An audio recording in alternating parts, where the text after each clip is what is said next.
infecção pelo novo coronavírus tem deixado sequelas que persistem por um longo tempo. No mundo todo, pesquisas têm sido feitas para entender melhor a infecção e, enquanto resultados concretos não chegam, médicos deixam um alerta para que os pacientes tenham uma alta observação. Cristina está entre os milhões de brasileiros que já contraíram a Covid-19. Seu caso não foi simples. Ela passou uma semana no hospital com oxigênio e cerca de um mês com sintomas. Ainda hoje, quase 3 meses após contrair o vírus, ela ainda sente a doença. Fiquei muito esquecida, tem hora que eu estou conversando, eu não lembro do que eu estava falando, eu preciso pensar onde eu larguei as coisas, mas muito mesmo, fora do normal.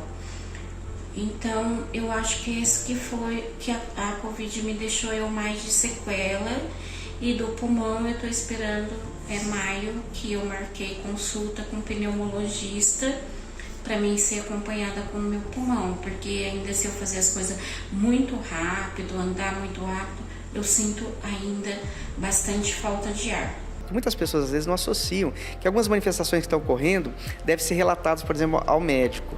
Por exemplo, agora no pós-Covid, talvez as pessoas que a tiveram devem realmente ter uma atenção um pouco maior. Até porque como elas não associam às vezes aquele fator primário da doença com essas manifestações, podem passar algumas coisas batidas, né? Ou seja, as pessoas não dão atenção e eventualmente ter uma complicação, às vezes até séria. De acordo com o Dr. Marcelo, os pacientes têm apresentado no período pós-Covid um quadro bastante variável. E as sequelas relatadas se dividem em 2 grupos, funcionais e estruturais. O problema é que sequelas funcionais não são identificadas por exames, o que gera muitas dúvidas e questionamentos. Essas sequelas funcionais, elas não têm um exame a princípio que as detecte.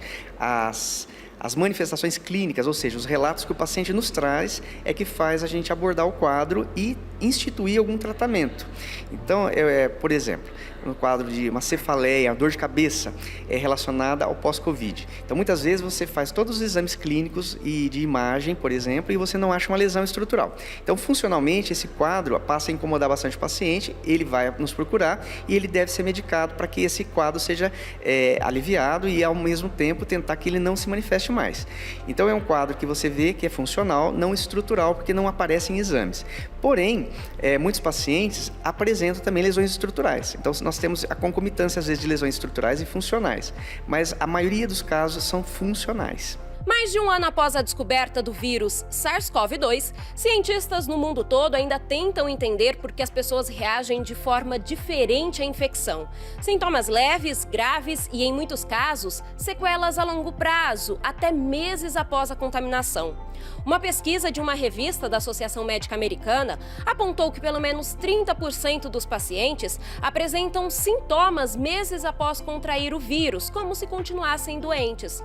São relatos de tosse, falta de ar, opressão no peito, refluxo, diarreia, dor de cabeça intensa, mal-estar, dificuldade de concentração, problemas com a memória. Resumindo, são sintomas variados que podem afetar tanto o sistema respiratório, cardiológico, neurológico e intestinal. Nós estamos tendo alguns alertas mundiais em algumas sociedades médicas, é o caso da Sociedade de Cardiologia, tanto aqui no Brasil como lá fora, orientando que os pacientes que tiveram Covid, pelo menos de 3 a 6 meses após o quadro principal, possam, às vezes, fazer uma avaliação cardiológica. Essa avaliação pode se valer através do exame clínico e também de exames subsidiários. É o caso do ecocardiograma, que avalia alguma disfunção existente na estrutura do coração como é um exame misto, que ele vê o coração em funcionamento, você também detecta alterações funcionais. O médico destaca que, por ser uma doença nova, os estudos serão longos e, por isso, ainda não é possível estimar